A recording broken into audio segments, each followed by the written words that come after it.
All right, so what's the first thing you think of when I say the word TikToker? No, I did not mean that vegan teacher. KFC. No, I didn't mean the guy that started the Wellerman craze either. No, I definitely didn't mean the weird girl who eats her own bodily fluids and brags about it on the internet. Okay, stop. No more guesses. It's pretty girls. Gosh, I was talking about pretty girls. There is a dime a dozen on apps like TikTok and Instagram. You so much as blink wrong, or right, I guess. And there are suddenly 5 or more conventionally attractive white girls to replace the one you were just looking at. It's kind of like the Hydra, you cut off one head and get 2 back, just a lot better looking and hopefully way less into murder. And before anyone asks me, I'm not trying to tear them down for it. Not at all. You go get that coin, ladies. Play the system that says your worth is based on how attractive you are, not who you are as a person to your advantage. I 100% support you. Just spare a thought for those of us who aren't as blessed in the looks department while you're at it, okay? I got a face for radio, you guys. Anyway, my point here is that TikTok is no stranger to a pretty girl getting insanely successful pretty much overnight because of just her looks. Just look at some of the top influencers to have come out of TikTok over the last couple of years. There's a very clear pattern here. Hell, just Google most popular TikToker and the results page speak for themselves. Sometimes being conventionally good looking is all it takes to become successful. Just look at any actor working for the CW. But with the rise of the internet and influencer culture, the meaning of success is constantly changing. It's not about how talented you are anymore, it's all about how many followers you have. And if you sit down and actually think about the numbers involved with some of these people, their success is genuinely kind of insane. That is definitely the case for the subject of today's video. Welcome to the stage, Bella! It's bellapoarch. Obviously, that's who I'm talking about. And I don't know why I tried that big dramatic reveal. I mean, you guys already knew who I was going to be talking about because of the title of this video. Anyway, at the start of 2020, bellapoarch was a completely unknown entity on the internet. And I mean that in the literal sense. She didn't have any kind of social media following at all. It wasn't like she was one of those people who had a small account and spends years working their butt off before finally catching their big break, She was just like the rest of us mere mortals. She only created her TikTok account in April of 2020, and when I say that nobody knew her, I mean it. Nobody knew who she was. Wait a minute. Who are you? But it didn't stay that way for long. See, Bella managed to tap into her target audience with the very first video she posted. Teenage boys. Specifically, teenage boys who are really into cute girls playing video games, which is like every straight teenage boy on the face of the earth then, I guess. And hey, there's nothing wrong with that kind of content. You gotta play to your own strengths, right? Game the system to your advantage. If that's what sells, then why not sell it? Unless, of course, you're a grown woman in your mid-20s making suggestive content aimed at underage kids, then it gets a little weird if I'm completely honest. So we're off to a great start, and I haven't really even said anything yet. But you're not here for a breakdown of her content or a story about how she rose to fame or any of that other crap. I get it. You want the tea, and I can't blame you. So I'm not gonna bore you with it too much, okay? I'll just say that one of her TikToks went viral in August of 2020. Yes, that video. Yeah, this is the one. I'm sure you've probably seen it, and it changed everything for her. She blew up. And that video, for some reason, is still the most liked video on the platform. The success hasn't really stopped either. As of June 2021, she has just over 71 million followers on TikTok and almost 12 million on Instagram. But before we go any further, this is where I give you the plug. Can you just make sure you subscribe to the channel and hit that notification bell, please? Oh, you already have? Great! I knew I liked you for a reason. Now, with all that out of the way, we can finally get to the good stuff. In the wise words of everyone's favorite Uncle Ben, no, not the rice guy, the other Uncle Ben. With great power comes great responsibility. Or, well, I guess in this case, it's more with great power comes great conspiracy theories. As Bella's popularity really started taking off, theories about her son's success also started popping up like weeds. Because obviously, there had to be something going on behind the scenes for this to happen in the first place. God forbid a woman be successful. We wouldn't want that. What are we, living in the 21st century? But the conspiracy theories persisted. Can you even say you've really made it unless you have at least 3 to your name? And boy, did people get creative with them. Not to sound like a sleazy black market dealer in the back alley with a trench coat full of knockoff watches, but take your pick. We've got a wide variety to choose from. You want the Illuminati to be involved somehow? Or how about Bella selling her soul to the devil?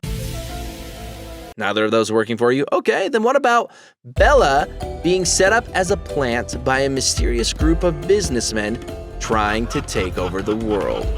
Now, you're probably thinking that all those sound crazy, and I agree. But that last one might actually have some truth behind it. Def Noodles, and trust me, I know, I hate using him as an example just as much as you hate hearing about him. But Def Noodles may have found something interesting. In one of his videos covering Bella, he revealed that he found evidence that she was actually planted by a group of evil businessmen. The evidence in question? Bella's TikTok account was tied to a business email address ending in @bas.media. You might be wondering what the big deal here is. Why does that matter? And well, doesn't it just seem really shady to you? That this person who had no social media presence at all showed up out of the blue and already had a business email. That's usually something you have to work for. To make it even shadier, if you go on their website, Boss Media's logo is an image that is regularly associated with the military, which checks out with Bella's Navy background. Do a bit more digging, and you'll find the contact information for a person named Danny. You Google Danny from Bass Media and you'll find a link to an article with Business Insider about the 24 power players using TikTok to transform the music industry. So, maybe their conspiracy theorists were onto something after all. Maybe she is a plant. So that's my bad for being so skeptical, especially seeing as Bass Media's profile says they have direct connections to Columbia Records. You know, the same Columbia Records that are owned by Sony? Yeah, not so innocent after all, huh? Okay, moving on. I've got 2 minor points to make about how Bella might not be who she says she is, as if you needed more evidence at this point. I guess I'll start with the name thing. In the grand scheme of things, it's really not that big of a deal. People use aliases online all the time. I'm using one right now. Anyone who grew up in the 90s through the early 2010s knows the first rule of internet safety is that you don't use your real name. Ever. So, while it doesn't make her a monster or anything, it is worth mentioning that bellapoarch likely isn't even her real name. There are pictures of her during her time in the Navy that suggest her last name is actually Taylor. What is kind of weird though is that nobody really seems to know when she was born. Some sources suggest that she was born in 2001, while others argue that she was actually born in 1997. And while that's not a huge age gap, it does make some of her earlier content a little more questionable. As I already mentioned, her target audience was originally teenage boys. I don't know about you guys, but a 23-year-old making really suggestive content for kids is massively different than a 19-year-old doing it. So, if you know anything about bellapoarch, then you've probably at least heard about the rising sun incident. Can I get a yikes? Anyone? I think it deserves one. If you don't know what I mean by that, then basically what happened was at the beginning of 2010, Bella got the tattoo of the Japanese rising sun symbol, which is it's not great. It's a direct representation of Japan's imperialistic past. There's a lot of trauma and hurt tied to it, especially for South Koreans. It's not something that should be taken lightly or even used as an aesthetic. And okay, sure, Bella apologized for it as soon as she found out and immediately arranged to get it covered. But I still think that there's an important lesson to be learned here. No matter how cool you think it is, don't just take an image that already exists and get a tattoo of it without at least having an idea of its history. I also found it pretty weird that in her apology, she posted a picture of the tattoo in question. You're apologizing for offending a whole bunch of people and your reaction is to make them look at the thing they're offended about again? Okay, you do you, I guess. Maybe I'm just overreacting here, but that kind of feels like she really didn't understand why people were so upset in the first place. It kind of comes across like she was only apologizing because she got called out and wasn't genuinely reflecting on what she'd done. Now, this next point is going to upset some of you. You're going to get super defensive about it. I picture the pitchforks already, and I get that. I do. You want to defend your fave. I understand, but it is still worth mentioning. Bella's been called out a couple of times for being rude to reporters. It's all basic stuff like giving them one-word answers or just straight up ignoring them, or even going so far as to avoid them altogether if she can.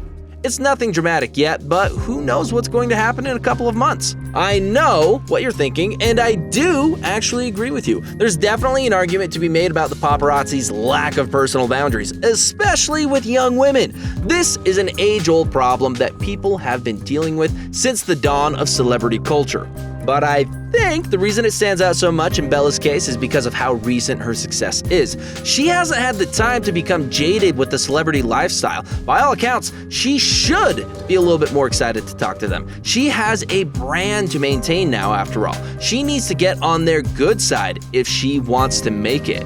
And it's not like her silence is rare. She doesn't make many appearances on other platforms, and when she does, she's always the quietest one there.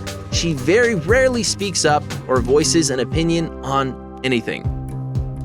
Eventually, you're going to have to break out of that shell if you want to survive in an industry of people who are all extremely charismatic. What do you guys think?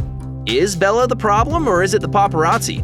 Was Bella grown in a lab somewhere and unleashed on an unsuspecting public to take over the world? I know which one I find more exciting, but hey, you let us know your thoughts in the comments below.